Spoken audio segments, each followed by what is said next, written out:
So since we are happy with the variograms and the visualization, we can keep going. This is just another visualization at a different angle or different camera for the static views of the 3D view. And since we're happy with that variogram model, we can go ahead and save that on the dictionary that we created earlier with the domain name, which is going to be the outside domain. So if I check the main dictionary now, I do have the outside domain and I do have the variogram stored on this dictionary. We repeat the process for the inside domain. So I'm going to go through this faster than we did for the outside domain because it's basically the same code. So we select the inside domains, we get the composites inside that domain, and we check how many data we have. In this case, we have 5,351 data locations. We specify a search for the omnidirectional variogram calculation. We calculate using pairwise. This time we can see that the high grades are a lot less continuous. And the nugget seems to be higher. So we have selected manually that to be 25. So assuming a exponential shape here, 25 seems reasonable. So we go ahead and fit a variogram model. This fitting is just for visualization. We do not use this variogram model. So we can see the parameters here. The nuggets fixed to 0.25. And we can see how a 0.25 variogram model looks like with relation to our omnidirectional points.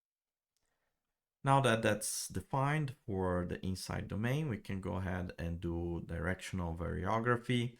Again, we specified the lags for the directional variography. We are still using the sphere method, which is adequate for dense data. We are dealing with production data here. We are using the pairwise variogram type still and run the calculate method. This will result in the experimental variogram, which we can go ahead and fit with the nuggets specified. And let's see how that looks like. So these are all the 40 directions. You might notice that we have not constrained the parameters of the fitting. It's usually recommended to constrain the fitting and not rely on automatic fitting. In this case, we can visualize the parameters here and also visualize the fitting on the 40 directions and be pretty confident that this worked. Otherwise, in other instances, if you have a automated workflow that you want to safeguard, it's always good to implement some restrictions on that fitting. Let's go ahead and visualize the result of this fitting.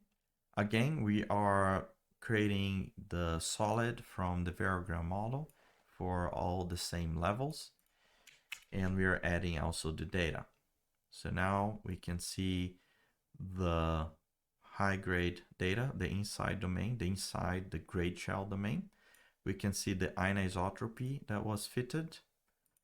So this is the short scale, the mid-range scale, and the large scale anisotropy. It does look like it's following the main trend in the high grades. So even though the fitting of the variogram was unconstrained, because we are doing all these checks, we can be confident that the variogram that was fitted is adequate for this variable and the geology and grade continuity that we are seeing on the data. We visualize again at a different angle.